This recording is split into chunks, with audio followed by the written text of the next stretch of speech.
नमस्कार दोस्तों, किरण की कहानी में आपका स्वागत है। दोस्तों, एक मौलवी साहब जो काफी उम्र दराज हो चुके थे, अपनी टूटी फूटी झोपड़ी में चारपाई पर बैठे आराम कर रहे थे।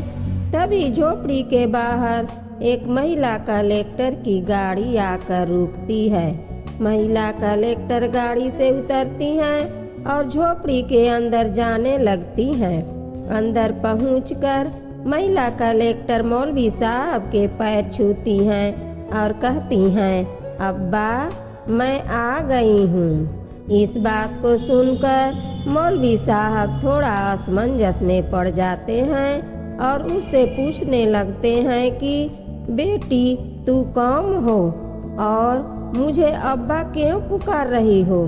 महिला कलेक्टर उनसे कहने लगती हैं, अब्बा आप मुझे भूल गए हैं, मैं हिमानी वर्मा हूँ। मैं कलेक्टर बन चुकी हूँ। इस नाम को जैसे ही मौलवी साहब सुनते हैं, उनकी आंखों में आंसू आ जाते हैं और वह रोते हुए उस लड़की को गले से लगा लेते हैं। दोस्तों, कौन थी वह महिला कलेक्टर और क्या कनेक्शन था उनका मौलवी साहब से? पूरी कहानी की सच्चाई जानेंगे आगे इस वीडियो में। लेकिन वीडियो में आगे बढ़ने से पहले आप सभी से विनम्रता के साथ निवेदन है कि आप वीडियो को लाइक कर दीजिए और हमारे चैनल को सब्सक्राइब भी कर दीजिए। दोस्तों, यह एक सच्ची घटना है। बिहार के एक छोटे से गांव में पति पत्नी रहा करते थे। पति का नाम जयप्रकाश वर्मा होता है और पत्नी का नाम शंकुतला वर्मा होता है। शंकुतला जी अभी गर्भवती हैं और कुछ दिनों बाद उनकी डिलीवरी होने वाली है। तो इस बात को सोच सोचकर दोनों पति पत्नी बड़े ही खुश थे, क्योंकि अब उनका वंश दुनिया में आने वाला था, जिसके लिए उन्होंने अनेकों सपने सजाए हुए थे। धीरे धीरे समय गुजरता है। अब समय आ जाता है डिलीवरी का। जयप्रकाश वर्मा ने अपनी पत्नी को एक हॉस्पिटल में भर्ती करा दिया और डिलीवरी होने का इंतजार करने लगे। लेकिन जैसे ही डिलीवरी हो जाती है, डॉक्टर बताते हैं आपकी पत्नी की जान हम बचा नहीं पाए। डिलीवरी के दौरान उनकी मौत हो जाती है। इस बात को सुनकर जयप्रकाश जी बहुत ज़्यादा परेशान हो जाते हैं, लेकिन अब क्या कर सकते थे। इसके बाद वह पूछते हैं, बेटी हुई है या बेटा? डॉक्टर बताते हैं बेटी हुई है। जयप्रकाश अपनी बच्ची और पत्नी को लेकर घर आ जाते हैं। कुछ दिनों तक विलाप चलता रहता है। जयप्रकाश जी खुद को संभालते हैं और अपनी बेटी के पालन पोषण में लग जाते हैं। वह अपनी बेटी को माँ और बाप दोनों का प्यार देते हैं। उस लड़की का नाम हिमानी वर्मा रखते हैं। हिमानी धीरे धीरे बड़ी हो जाती हैं। जब वह स्कूल जाने लायक हुई तो उसके पिता ने उसे एक अच्छे प्राइवेट स्कूल में दाखिला दिला देते हैं। समय ऐसे ही गुजरता गया। अब हिमानी 10वीं क्लास में आ गई थी। उसने 10वीं क्लास के एग्जाम दिए। हिमानी पढ़ने लिखने में बहुत ज़्यादा होशियार थी और उसके पिता को इस बात की बहुत खुशी होती है। वह अपनी बेटी का और भी ज़्यादा हौसला बढ़ाते हुए कहा करते थे, बेटी तू पढ़ लिख कर जरूर एक बड़ी ऑफिसर बनेगी और मेरा नाम रोशन करेगी। लेकिन दोस्तों, ईश्वर को कुछ और ही मंजूर था। एक दिन अचानक से जयप्रकाश वर्मा की एक सड़क हादसे में मौत हो जाती है। इसके बाद हिमानी बिल्कुल अकेली रह जाती है। अब हिमानी के रिश्तेदार वहाँ पर इकट्ठा हो जाते हैं और यह तय करने लगते हैं कि अब हिमानी को अपने साथ कौन रखेगा। तभी हिमानी की बुआ आती हैं और कहती हैं, कोई बात नहीं, हिमानी को मैं अपने पास रखूंगी। मैं इसे अपनी बेटी से ज्यादा प्यार दूंगी। हिमानी को सभी रिश्तेदारों की मर्जी से उसकी बुआ के पास छोड़ दिया जाता है। वह अपनी बुआ के घर रहने लगती है, लेकिन धीरे धीरे उसे महसूस होता है कि उसकी बुआ उसे अपनी परवरिश के लिए नहीं बल्कि घर का काम कराने के लिए लाई है। उसकी बुआ उससे घर का पूरा काम करवाती थी और उसके बाद ही खाने पीने को दिया करती थी। इसके बावजूद हिमानी इन सब चीजों को सहन करती रही। वह सोचती थी, अब मेरे माता पिता तो नहीं रहे, कम से कम यहाँ खाने को तो मिल रहा है।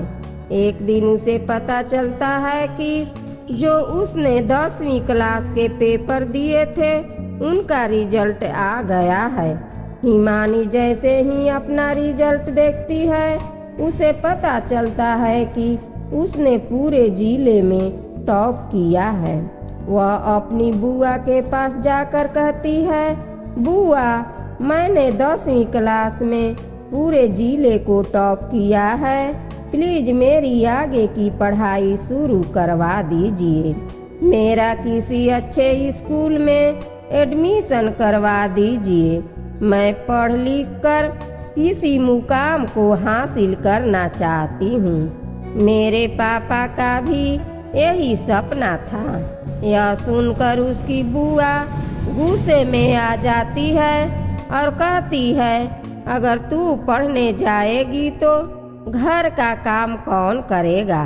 हिमानी अपनी बुआ को मनाने की कोशिश करती है, लेकिन उसकी बुआ साफ मना कर देती है और कहती है, तुझे इस घर में ऐसे ही रहना पड़ेगा।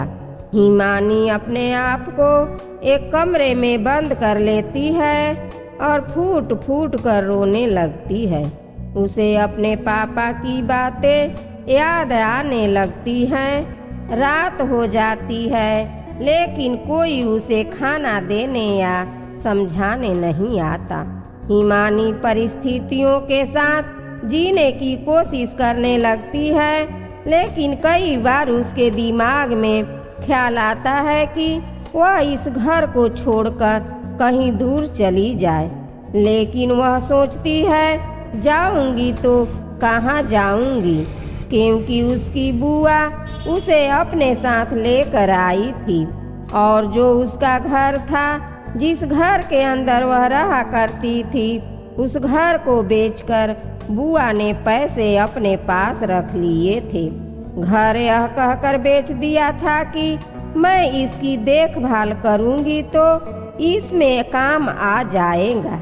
हिमानी इसी तरह से अपना जीवन गुजार रही थी। उसको दिन भर काम करना पड़ता और खाने के लिए उसे तब मिलता था जब पूरा परिवार खाना खा लिया करता था। इसी सभी बातों से हिमानी बहुत ज्यादा परेशान हो जाती थी और वह अब इस घर में बिल्कुल भी रहना नहीं चाहती थी। इसको यहाँ पर रहते हुए 1 साल हो गया था। 1 साल के दौरान बार बार उसे अपने पापा की वही बातें याद आया करती थी कि बेटी, तू पढ़ने लिखने में बहुत होशियार है, देखना तू एक दिन बड़ी ऑफिसर बनेगी। उसके दिमाग में ऑफिसर बनने का ख्याल बहुत गहरा बैठ चुका था। इसी वजह से हिमानी उस घर से भागने का फैसला कर लेती है। एक दिन उसकी बुआ और घर वाले किसी शादी में गए हुए थे और हिमानी को अकेले घर पर छोड़ गए थे। आज हिमानी के पास मौका था। वह अपना सारा सामान पैक करती है और चुपके से उस घर से निकल जाती है।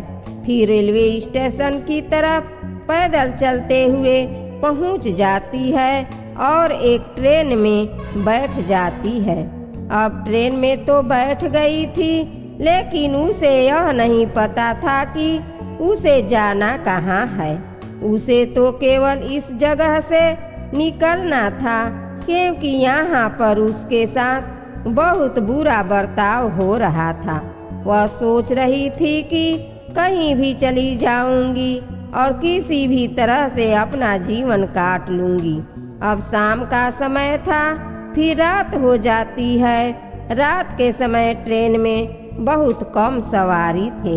उन्हीं सवारियों में से एक लड़का हिमानी के तरफ घूर घूर कर देख रहा था। हिमानी को यह सब बुरा तो लगता है, लेकिन वह करे तो क्या करे, क्योंकि फिलहाल वह ट्रेन के अंदर बैठी हुई थी। उसके बाद वह लड़का अपना फोन निकालता है और अपने साथियों को फोन करके उनसे कुछ बातें करने लगता है।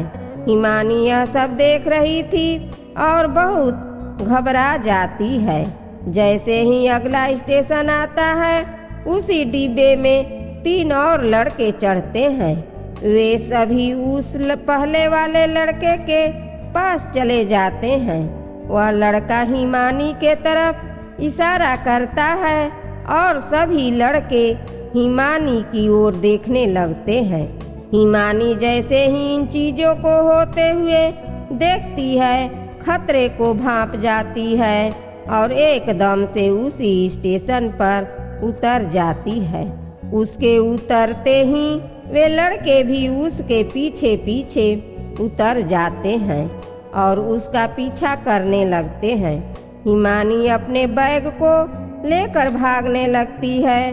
वे लड़के भी उसका पीछा करते हैं। हिमानी अभी इधर छुपती है, कभी उधर छुपती है। ऐसे ही छुपते छुपाते वह एक मस्जिद के सामने पहुंच जाती है। अब सवेरा भी होने वाला था। सुबह के 4 बज चुके थे। तभी एक मौलवी साहब नमाज पढ़ने के लिए मस्जिद के अंदर आते हैं। जैसे ही हिमानी मौलवी साहब को मंदिर के अंदर जाते हुए देखती है, वह उन्हें बाबा कहकर मदद मांगने लगती है। यह आवाज उन लड़कों के कानों में भी पड़ती है। इतनी देर में मौलवी साहब हिमानी को मस्जिद के अंदर बुला लेते हैं। वह हिमानी से पूछते हैं, बेटी तू कौन है, कहाँ से आई है और यहाँ इतनी सुबह सुबह क्या कर रही है। हिमानी रोते हुए बताती है, मैं कहीं जा रही थी और रास्ते से 4 लड़के मेरे पीछे लग गए। मौलवी साहब को बताती है कि वे लड़के बाहर ही खड़े हुए हैं। मौलवी साहब मस्जिद से बाहर निकलते हैं और उन लड़कों को धमकाकर भगा देते हैं। वह लड़के सोचते हैं कि लड़की मस्जिद के अंदर जा चुकी है और हो सकता है कि वहाँ और भी लोग हों। इसी वजह से डरकर वहाँ से चले जाते हैं और मौलवी साहब हिमानी को आराम से बैठने के लिए कहते हैं। वह बहुत ज़्यादा डरी हुई थी। फिर मौलवी साहब उससे पूछते हैं, बेटी तू कौन है, कहाँ से आई है और तू कहाँ जाना चाहती है। हिमानी अपनी पूरी कहानी मौलवी साहब को बता देती है।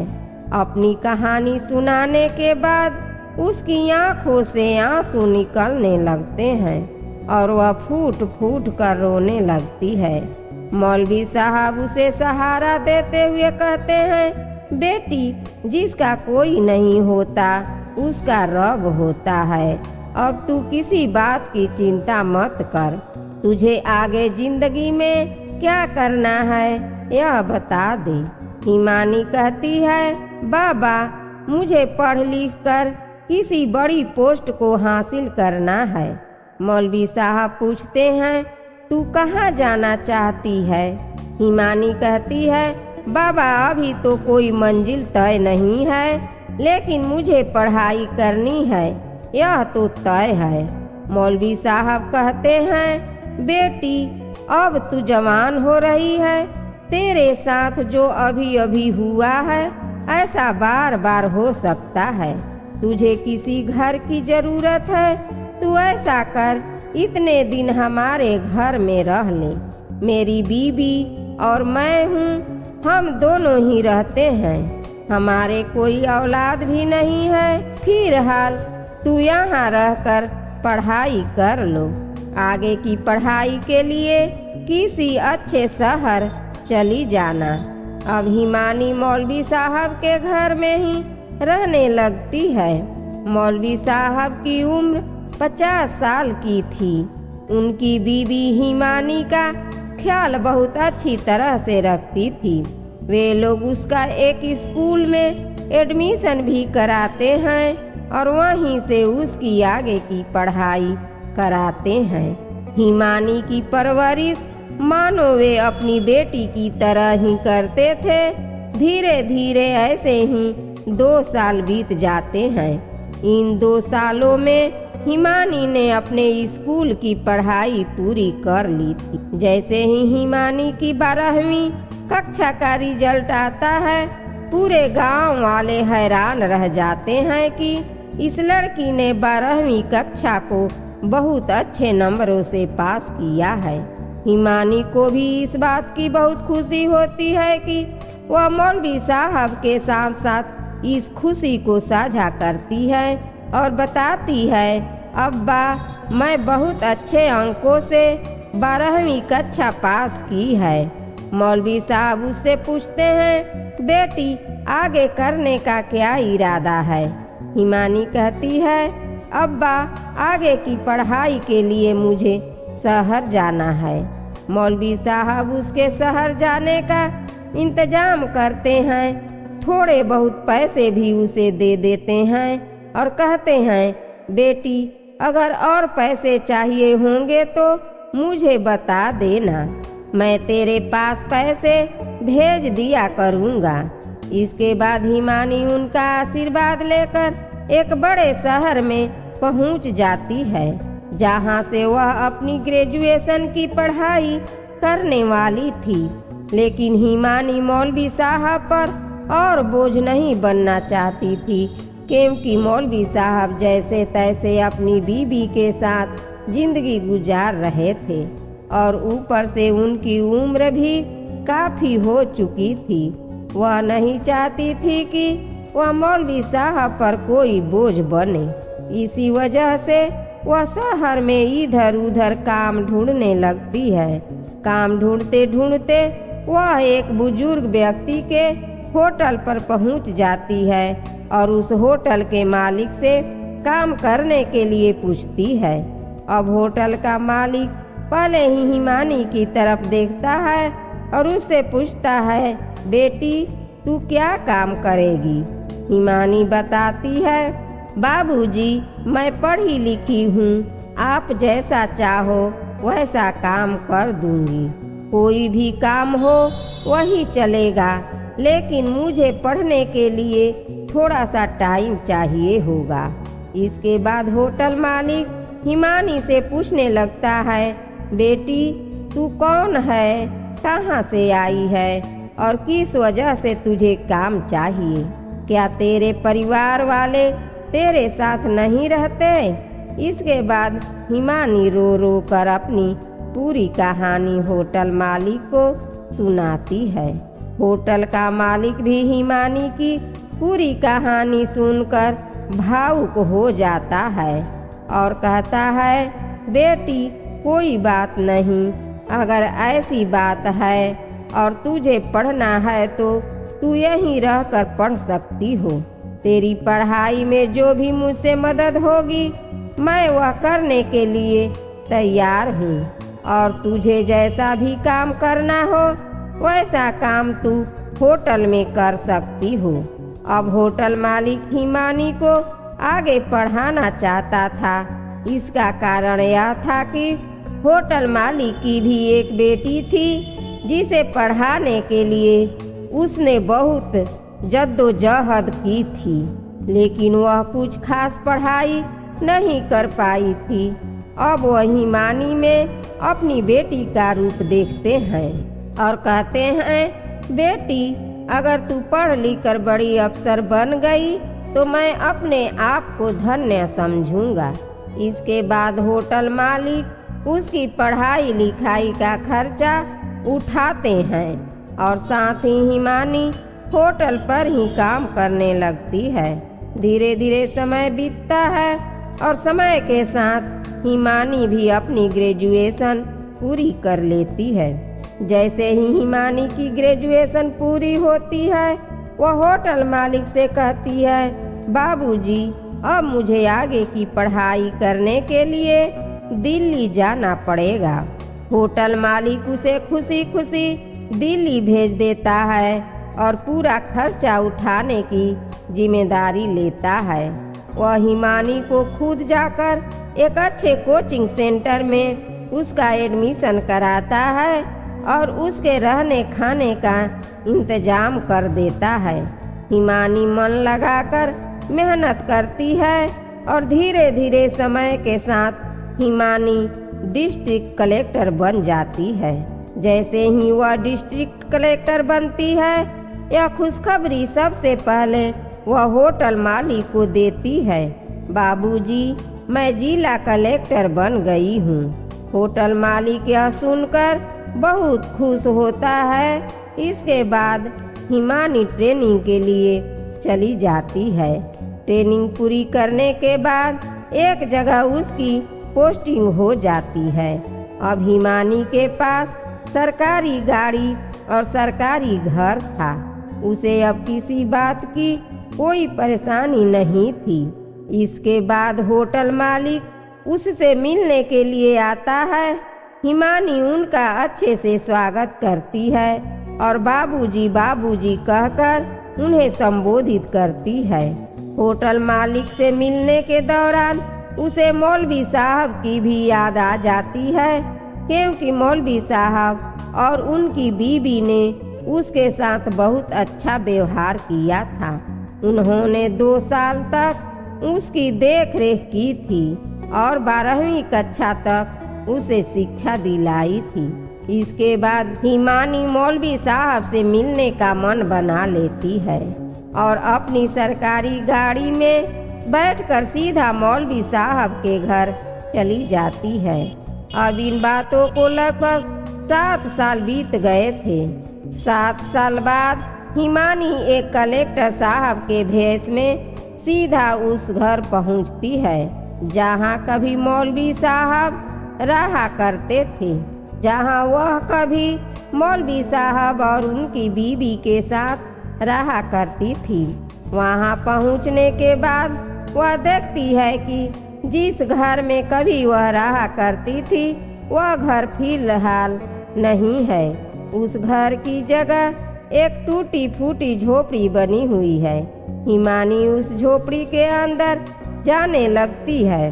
सामने मौलवी साहब अपनी चरपाई पर बैठे हुए थे और हिमानी के तरफ असमंजस भरी निगाहों से देख रहे थे। हिमानी जाकर उनके पैर छूने लगती है। मौलवी साहब उससे कहने लगते हैं, बेटी, कौन है तू और मेरे पैर क्यों छू रही है? हिमानी उनसे कहने लगती है, अब्बा, आप मुझे भूल गए। मैं हिमानी वर्मा हूँ और मैं एक जिला कलेक्टर बन गई हूँ। जैसे ही मौलवी साहब हिमानी का नाम सुनते हैं और उन्हें पता चलता है कि वह जिला कलेक्टर बन गई है, मौलवी साहब फपक कर रोने लगते हैं और रोते हुए हिमानी को गले से लगा लेते हैं। अब जब मौलवी साहब की झोपड़ी के सामने एक बहुत बड़ी कार आकर रुकी थी तो गांव के लोगों में हड़कंप मच जाता है। सभी सोचने लगते हैं कि मौलवी साहब ने ऐसा क्या कर दिया जो उनकी झोपड़ी पर इतने बड़े बड़े लोग आए हैं। और साथ में पुलिस भी है। हिमानी के साथ सुरक्षा कर्मियों की गाड़ियां भी थी। सभी गांव के लोग वहां इकट्ठा हो गए थे। जैसे ही सभी को यह बात पता चलती है कि यह वही हिमानी है जो 2 साल तक इसी गांव में रही थी, तो सभी लोग हिमानी की इस कामयाबी की बेहद खुशी मनाते हैं और उसे बहुत ज़्यादा प्रोत्साहित करते हैं। अब हिमानी मौलवी साहब से कहती है, अब्बा अम्मा नहीं दिखाई दे रही हैं, कहाँ पर हैं वो? तो मौलवी साहब बताते हैं, बेटी उन्हें गुजरे हुए 3 साल हो गए हैं। यह बात सुनकर हिमानी रोने लगती है और कहती है, अब्बा चलो अब आपको यहाँ नहीं रहना है। पहले तो मौलवी साहब मना करते हैं। वे कहते हैं, बेटी मुझे यहीं पर रहने दो। लेकिन हिमानी उनसे जिद करती है और कहती है, अब्बा आपको मेरे साथ चलना होगा, मैं आपकी सेवा करना चाहती हूँ। मौलवी साहब कहते हैं, बेटी यहाँ पास में मस्जिद है, मैं वहाँ जाकर नमाज पढ़ लेता हूँ, लेकिन मैं वहाँ यह काम नहीं कर पाऊँगा। हिमानी उन्हें बताती है, जहाँ मेरा घर है वहाँ से थोड़ी दूर पर ही एक मस्जिद है, आप वहाँ जाकर नमाज पढ़ लिया करना। अगर आपको यह लगता है कि मैं एक हिंदू हूँ तो यह चीज़ आपने दिमाग से आप निकाल दीजिए। आपने जिस वक्त मेरी मदद की थी तब आपने यह नहीं देखा था कि मैं हिंदू हूँ या मुस्लिम। आपने इस चीज़ का बिल्कुल भी भेदभाव नहीं किया था, तो मैं भी आपकी सेवा इसी तरह से करूँगी। आप मेरे पिता समान हैं और पिता की तरह ही मैं आपकी सेवा करना चाहती हूँ। ऐसा कहकर हिमानी मौलवी साहब को अपने साथ ले जाती है। उसकी इस बात को देखकर गांव के सभी लोग वाह वाह करने लगते हैं। मौलवी साहब उसके घर में रहते हैं और पास वाली मस्जिद में नमाज अदा करने के लिए चले जाया करते हैं। हिमानी मौलवी साहब की अच्छी तरह से देखभाल करती है। जब कभी कोई हिमानी से मिलने के लिए आता है और मौलवी साहब को घर में अंदर देखकर बड़ा ही हैरान होता है, तो हिमानी उन्हें पूरी कहानी सुनाती है। यह सुनकर वे लोग भी हिमानी की तारीफ करते हैं और कहते हैं, यह होती है असली इंसानियत। कभी कभी वह होटल मालिक भी हिमानी से मिलने के लिए आता है। वह अपने परिवार और बेटी को हिमानी से मिलवा कर बताता है, ऐसी होती हैं बेटियां। हिमानी दोनों का अपने पिता की तरह मान सम्मान करती है। होटल मालिक अपने घर में रहते हैं, लेकिन मौलवी साहब हिमानी के पास ही रहते हैं। कुछ दिनों बाद हिमानी ने अपने बराबर की रैंक वाले एक अधिकारी से शादी कर लेती है। शादी के बाद हिमानी ने अपने पति से साफ साफ कह दिया था, यह मेरे पिता हैं, अगर तुम्हें मेरे साथ रहना है तो तुम्हें इनकी सेवा भी करनी होगी।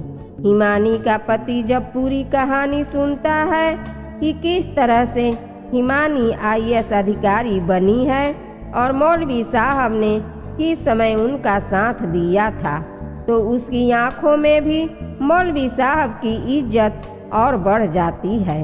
वह भी उनकी अच्छी तरह से देखभाल करता है।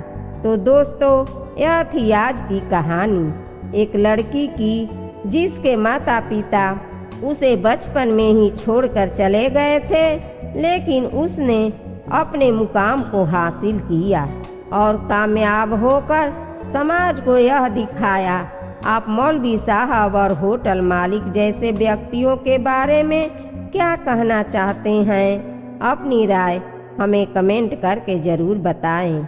अगर आपको यह कहानी पसंद आई हो तो कृपया हमारे चैनल को सब्सक्राइब करें और वीडियो को लाइक करें। मिलते हैं फिर एक नई और इंटरेस्टिंग कहानी के साथ। तब तक के लिए धन्यवाद। जय हिंद, जय भारत।